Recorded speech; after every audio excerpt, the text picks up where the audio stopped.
안녕하십니까. 이번에는 연합형 게임으로 시작되는 셰플리값 한번 들어가 볼게요. 내용이 뭐 굉장히 난해하거나 이렇진 않기 때문에 그냥 재미있게 한번 문제 풀어보면 될 것 같습니다. 봅시다. 연합형 게임은 경제 주체들이 연합을 형성하여 협력한 결과를 공정하게 분배하는 방법을 모색하는 경제학 이론이다. 연합형 게임이 아니었구만요. 경제학 이론이래요. 그래서 연합을 형성해서 경제 주체는 누구야? 우리 초등학교 한 3, 4학년 때 배웠던 것 같긴 한데 잘 기억은 안 나는데요. 뭐 기업과 정부와 우리 그 가게라고 하지, 가게. 응. 요게 이제 경제 주체들이었던 것 같은데, 뭐, 이 내용에서 그게 그렇게 중요한 것 같진 않고요. 여튼 계속 가봅시다. 여기서 연합이란 경제 주체들이 공동의 목적을 위해 경제 주체의 전체나 일부가 형성한 집단으로 연합이라고 하는 건, 그러니까 사전적인 의미가 아니라 여기에서의 그 연합형 게임에서의 연합을 의미하는 거죠. 그래서 그들이 공동의 목적을 위해서 형성한 집단이래요. 그래서 연합의 경제 주체들은 협력의 결과를 분배하기 위한 기준을 정할 수 있다. 뭐 지들끼리 하는 건데 그러거나 말거나. 그래서 일단 기준을 정할 수 있대. 그래서 그 대표적인 기준으로 대표적인 기준으로 우리가 오늘 배우게 되는 시플리 값이 있다. 뭐 배운다기보단 문제를 풀기 위한 지문으로, 그치? 그래서 셰플리 값은 연합의 경제 주체들이 분담할 총 비용을 각 경제 주체가 연합에 기여한 정도에 따라 연합의 경제 주체들이 그러니까 이렇게 공동의 목적으로 모인 그 주체들이 분담할 총 비용을 각 경제 주체가 그 연합에 기여한 정도 어느 정도 거기에 뭐 투자를 했고 노력을 했고 뭐 이런 거죠. 공정하게 분배할 수 있는 기준이다. 공정하다고 해서 값을 똑같이 분배하는 것 같진 않아요. 왜? 기여한 정도에 따라라고 전제가 붙으니까. 그래서 이 기준은 경제 주체들이 연합을 형성할 수 있는 모든 경우의 수를 고려한다는 측면에서 모든 경우의 수를 고려한대요. 경우의 수가 뭔지는 아시죠? 그래서 측면에서 기회 균등성을 이러한 면에서는 기회 균등성 그리고 경제 주체들이 연합에 참여함으로써 발생하는 총 비용의 증가분에 비례하여 비용을 분담하게 한다는 측면에서는 기여 공정성, 균등성과 공정성을 모두 가지게 되는 기준값, 셰플리 값. 그치?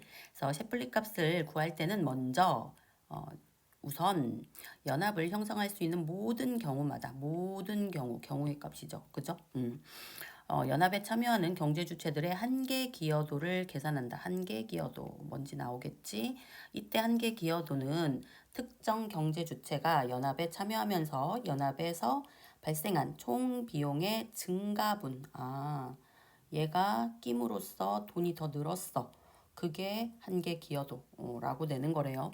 뜻하며 이는 특정 경제 주체가 참여하면서 발생한 연합의 총 비용에서 특정 경제 주체가 참여하기 전에 발생한 연합의 총 비용을 애초에 든 비용을 걔가 끼므로써 든 총 비용에서 빼준다. 요 얘기죠.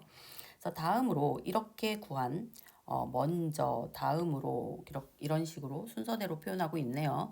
이렇게 구한 경제 주체들의 한계 기여도에 가중치를 곱한 값을 한계 기여도를 구한 게 끝이 아니고 거기에 가중치라는 것을 모두 곱해준대요. 곱한 값을 경제 주체별로 모두 더하면 경제 주체 별이야. 각자 다 더하게 되면 경제 주체들의 셰플리 값이 결정된다. 이렇게 해서 셰플리 값이 나온대요. 구하는 방법 나오고 있네요. 이따가 예로서 나오니까 그때 계산을 같이 해보는 게 훨씬 쉬울 듯 합니다. 이때 가중치란 연합을 형성할 수 있는 모든 경우 중 특정 순서로 형성된 연합이 나타날 확률을 뜻한다. 가중치라고 하는 것은 이런 경우, 그러니까 경우의 수 있었잖아. 그 모든 경우에서 첫 번째였을 때, 두 번째였을 때, 세 번째였을 때, 뭐 나타나는 확률을 뜻하게 된대. 이렇게 가중치를 한계 기여도에 곱하는 이유는 왜 곱하냐? 경제 주체들이 연합에 참여하는 순서에 따라 그 값이 한계 기여도가 달라질 수 있기 때문에 그 가중치를 두어서 공평하게 만든다는 거겠죠. 즉 경제 주체들이 연합에 참여하는 모든 순서가 동일한 중요성을 가질 수 있도록 하기 위한 것이다. 뭐가? 가중치가. 그치? 이제 가상의 게임, 요것만 봐도 될 것 같은 느낌이더라고요. 여기부터를 좀 잘 해봅시다. 가상의 게임 상황을 통해 채플릿 값을 구해보자. 그럽시다. 함께 여행을 간 갑과 을이, 갑이라는 경제 주체와 을이라는 경제 주체라고 생각하시면 되겠죠. 숙소에서 이동수단을 불러서, 뭐 택시를 불러서 같은 경로에 있는, 같은 경로라는 게 중요하죠. 같은 경로라고 하는 건 뭐야? 그러니까 뭐 누군가가 지금 A가 뭐 송촌 동사무소를 간다, 주민센터를 간다 하면은 그 주민센터를 거쳐서 우리 학원으로 온다. 그러니까 여기는 공통으로 B도 가야 하고 A도 가야 하는 길이고 요 부분은 B만 가는 길이고 이렇게 되는 거야. 그래서 같은 경로에 있는 서로 다른 유적지로 가는데, 그치? 다른 유적지, 주민센터랑 우리 학원 이렇게 되는 거지. 이동 거리에 따라 발생하는 비용을 분담하기로 한 상황이다. 걸어가면 될 것을, 그치? 그래서 갑과 을이 각각 이동 수단을 불러 숙소에서 유적지까지 갈 때 갑은 그러니까 A, 내가 여기 얘기한 요거를 갑으로 바꿀까? 갑은 요만큼 가려면 2,000원이 들고 을은 요렇게 가는데 4,400원이 든대요. 그 비용이 발생하지만 갑과 을이 연합을 했어. 우리 그 합승하자 이거지. 택시를 합승해서 너 간 데까지는 네가 내. 그 다음은 내가 낼게. 라든지 야 어차피 내가 여기까지 가니까 넌 그냥 타. 이럴 수도 있지. 그지? 그런 상황을 다 얘기하는 거예요. 그랬을 때 나 어디까지 읽었어? 여기다. 갑과 을이 각각 이동수단을 불러서 숙소에서 유적지까지 갈 때 갑은 2,000원, 을은 4,400원의 비용이 발생하지만 갑과 을이 연합을 형성하여 동승하면 총 4,400원의 비용이 발생한다. 그치? 얘가 2,000원을 굳이 더 내지 않아도 되고 그러니까 따로따로 가면 총 6,400원이 들죠. 그런데 2,000원을 아낄 수가 있다라는 거지. 그냥 4,400원으로 끝낼 수가 있다라는 거죠. 그 얘기죠. 그래서 어디까지요? 나 왜 여기서 자꾸 이렇게 까먹지? 어디 읽는지? 그래서 여기 보시면 을이 추가로 갑이 부른 이동 수단에 갑이 그러니까 2,000원 돈을 내는 그 갑이 부른 이동 수단에 을이 추가로 동승하는 경우에는 갑이 먼저 2,000원을 내겠죠. 그러니까 갑이 탑승하기 전 발생한 비용은 누구도 뭐 없었으니까 비용은 발생이 안 돼. 그러니까 갑은 한계 기여도가 2,000원이 되고 그런 다음 나온 2,400원 나머지 2,400원을 을이 낸다는 거죠. 을의 한계 기여도는 갑이 부른 이동수단에 을이 동승하면서 발생한 총비용 4,400원에서 을이 동승하기 전 갑이 탑승하여 발생한 총비용 되게 어렵게 얘기하고 있지만 그냥 4,400원 내는데 갑이 2,000원 냈고 나머지 2,400원을 을이 낸다. 요 얘기죠. 그래서 2,400원이 된다. 총 비용 2,000원을 뺀 2,400원. 그리고 또 하나의 경우의 수를 다 하라고 그랬잖아. 그래서 지금 첫 번째 경우는 갑이 먼저 하고 그 다음에 을이 이 순서고요. 그 다음은 이제 을이 먼저 택시를 부르고 거기에 갑이 끼는 경우인 거지. 그래서 을과 갑의 순서로 나오는 거죠. 연합을 형성하여 동승하는 경우에는 을의 한계 기여도는 을이 불렀으니까 한 4,400원을 다 내겠죠. 중간에 갑만 내려주면 되는 거죠. 그러니까 갑은 돈을 낼 필요가 없죠. 0원이 된다. 오케이? 그래서 이러한 경우가 하나 있고 이러한 경우가 하나 있고 이게 전부 경우의 수가 되는 거지. 이렇게 갑과 을이 연합을 형성하여 동승하는 순서에 따라 한계 기여도가 달라질 수 있기 때문에 금방 경험했죠? 갑과 을이 동승할 수 있는 모든 경우에서 구한 한계 기여도의 가중치를 곱한다. 그러니까 지금 두 가지의 경우가 나왔으니까 두 가지씩 갑도 두 가지, 을도 두 가지의 한계 기여도가 나왔잖아요. 갑은 어떻게 나왔어요? 첫 번째 경우에는 갑은 2,000원이 나왔고요. 그 다음 두 번째 경우에는 어머나 이게 웬일이야 이러지 마요. 이러지 마요. 다 나왔다. 그래서 값은 첫 번째는 2,000원, 두 번째는 돈이 하나도 안 들었죠. 0원이 나왔고요. 을은 처음에는 2,400원. 얘가 머리를 가니까 더 낸다고 뭐 슬퍼할 필요는 없어요. 그리고 나서 두 번째는 을이 먼저 불러서 다 냈으니까 4,400원. 이렇게 들었다는 얘기야. 거기에 이제 이거 하나하나 따로따로 가중치 곱할 필요 없죠. 가로 묶어서 가중치 한꺼번에 곱해주면 되겠지. 그래서 갑과 을이 동승할 수 있는 경우는 갑과 을의 순서로 동승하는 경우와 을과 갑의 순서로 동승하는 경우 모두 두 가지이다. 그래서 각각의 경우가 나타날 확률은 두 가지 중에 한 가지니까 2분의 1. 그래서 가중치는 2분의 1. 2분의 1을 곱해주면 되겠죠. 그죠? 그러면 얘가 말하기 전에 우리가 먼저 답 내볼까? 그러면 얘 이렇게 되죠? 그러면 얘는 더할 거 없으니까 얘만 답이 되니까 값은 1,000원. 1,000원의 셰플리값. C 나오고 얘는 얘 약분하고 얘도 이렇게 되는 거는 아시죠? 2,200원 맞지? 그러면 둘을 더하면 3,400원. 얘는 3,400원의 셰플리, 얘는 1,000원의 셰플리. 만나봅시다. 2분의 1이 된다. 갑과 을이 형성할 수 있는 모든 연합에서 구한 각각의 한계 기여도에 가중치를 곱한 값을 갑과 을별로 모두 더하면 갑과 을의 셰플리 값은 더한다는 건 요 더한다는 소리예요. 요렇게 하나랑 요렇게 하나를 더한다. 요렇게 하나랑 요렇게 하나를 더한다. 요렇게 우리보다 수학을 못하는 거죠 지금. 그래서 더하면 갑과 을의 셰플리 값은 각각 1,000원과 3,400원이 된다. 오케이. 우리가 더 빨랐다. 메롱. 그래서 두 값을 더하면 두 값을 더하면 어떻게 해야 돼요? 무조건 그 택시비가 나와야 돼요. 그쵸? 그러니까 더하면 1,000원과 3,400원을 더하면 4,400원이 나온다. 우리는 계산을 끝내주게 했다. 그쵸? 그래서 형성하면 동승한 경우에 발생하는 총 비용인 4,400원과 같다. 오케이. 이렇게 경제 주체들의 셰플리 값을 모두 더하면 경제 주체들이 연합을 형성하여 발생하는 연합의 총 비용과 같다. 오케이, 총 비용과 같다. 따라서 셰플리 값은 연합에 참여한 경제 주체들이 분담할 총 비용을 균등한 기회 아래에 공정하게 분배할 수 있는 기준임을 알 수 있다. 그래. 그래서 최근에는 셰플리 값이 사회 기반 시설의 설치 비용과 같은 그런 설치 비용과 같은 시장 경제에 해결하기 어려운 비용 분담 문제에도 적용이 되고 있다. 거의 뭐 그 셰플리 값에 대해서 신봉하고 있네요. 그러니까 뭐 부정적인 말이나 뭐 이것이 이제 안 좋은 점, 문제점 이런 건 전혀 언급이 되고 있지 않습니다. 금방 지문을 봤기 때문에 문제까지 같이 보도록 하죠. 따로 하기보다는. 그래서 14번 가볼게요. 윗글을 통해 답을 찾을 수 없는 질문은 제가 금방 힌트를 드렸었죠. 문제는 전혀 언급되지 않았었다. 그래서 답은 5번으로 가면 될 것 같고요. 그쵸? 개념, 뭐 구하는 방법, 뭐 어떤 경우에 사용하고 가중치 다 나왔죠.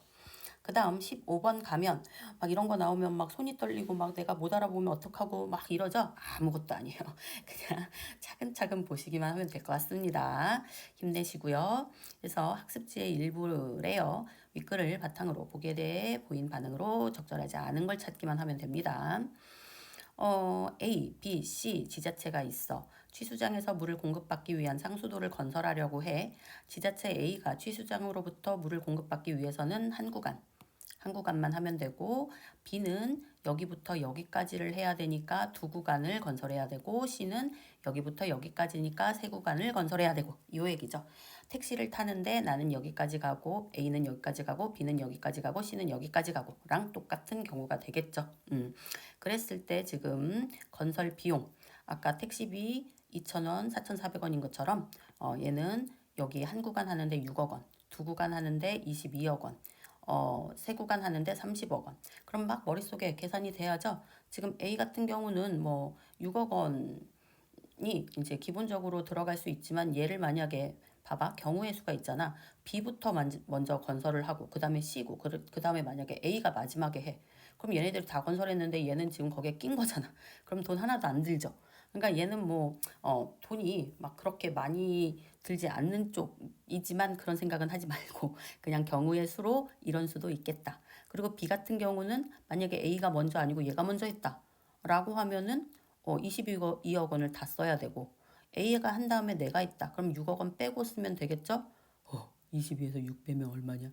16억이냐? 16억만 쓰면 되고 얘도 마찬가지야. A, B가 다 된 다음에 지가 하면은 8억만 더 쓰면 되는데 애초에 먼저 한다고 치면은 어떻게 되는 거야? 30억 원 다 써야 되고 뭐 이런 상황인 거죠.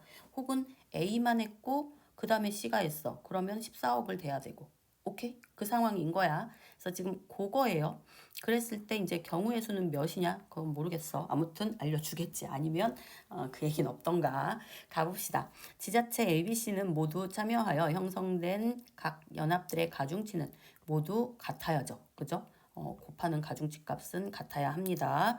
그러니까 얘는 우리 적절하지 않은 거죠. 그럼 얘가 답이 아니네요.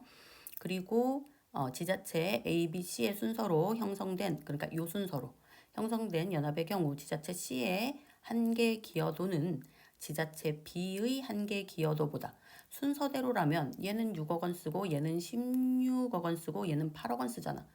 그럼 얘가 얘보다 덜 쓰잖아. 그러니까 한계 기여도가 클 리가 없잖아. 반대죠. 그러니까 얘가 적절하지 않네요. 답은 2번으로 갑시다. 지자체 ABC의 시플릿 값을 모두 더하면 새 지자체가 형성한 연합에 발생하는 총 비용하고 같아야죠. 아까 택시비 더해서 4,400원 똑같이 나온 것처럼 똑같이 나와야 하고요. 그 다음 지자체 BAC BA 얘가 바뀌었네. 그러면 순서로 형성된 연합의 경우 지자체 C가 참여하면서 연합의 총 비용은 그쵸. 여기까지는 22억이었는데 C로 인해서 30억이 됐으니까 지자체 BCA 아까 내가 얘기한 A가 제일 마지막이네. 그러면 비용을 분담하지 않아도 되죠. A는. 그죠? 아까 0이었잖아. 왜? C까지 돈 다 썼으니까. 그래서 얘도 맞다. 그래서 결론은 2번이 답 맞네요. 이제 16페이지 가봅시다. 잠시만요. 부스럭 소리 날 거예요. 그래서 윗글을 참고할 때 기억의 이유로 가장 적절한 것은 기억이 뭐였습니까? 여기 나오죠. 셰플릿 값은 연합에 참여한 경제 주체들이 분담할 총 비용을 균등한 기회 아래 공정하게 분배할 수 있는 기준. 셰플릿 값은 그렇대. 그게 뭐 어땠다고? 그 이유는 뭐야? 그 이유는 그 모든 경우의 값 고려하고 있었고요. 그리고 순서에 따라서 그 어떤 중요성 뭐 이런 것도 다 따지고 있다라고 했었죠. 그런 얘기를 가장 적절하게 잘 하고 있는 건 다른 건 읽어보지 않아도 될 것 같아요. 예죠. 기여하는 모든 경우를 고려하고 중요성을 가질 수 있기 때문에. 그치? 그래서 얘는 3번으로 가시면 될 것 같습니다. 마지막으로 17번. 이런 문제만 있으면 우리는 수능 100점 나올 것 같죠. A, B, C, D, E와 바꿔쓰기에 적절하지 않은 것. A는 뜻하며. 뜻하면은 의미하며 같은 느낌이죠. 우리말이고 한자고 그 차이밖에 없죠. B는 빼라는 게 진짜 합방한 거에서 뭐 이거였잖아. 그러니까 가감이란 말 아세요? 가는 더하고 감은 덜한다. 그래서 가감승제 뭐 이런 거 아시잖아요. 요즘 그런 말 안 하죠. 아무튼 뺀다는 소리입니다. 그래서 맞는 얘기고요. 그리고 변동되다, 달라지다. C는 달라지죠. 달라지는 것, 바뀌는 것, 변동되는 것 맞고요. D는 갈은 진짜 그 유적지에서 이렇게 가는 이 꼬의 의미였어요. 그치? 근데 획이라는 건 뭐냐면 이게 회가 그러니까 다시 돌아온다는 뜻이에요. 계속 돌회자거든요. 귀도 돌아올 귀자고요. 그러니까 얘는 다시 돌아온다는 뜻이에요. 그러니까 간다는 거랑 그러니까 이걸로 따지면 얘는 뭐 리턴 이 정도 되는 거니? 영어를 하도 잘해서 제가 그래서 여튼 같은 의미는 절대 아니죠. 그래서 답은 4번으로 갑시다. 그리고 5번은 같다, 동일하다. 동일하네요. 그쵸? 그래서 답은 4번 문제 풀어봤습니다. 만약에 혹시 이건 무슨 말이지? 하는 부분이 있으십니까? 질문하십시오. 어디에? 댓글에. 감사합니다.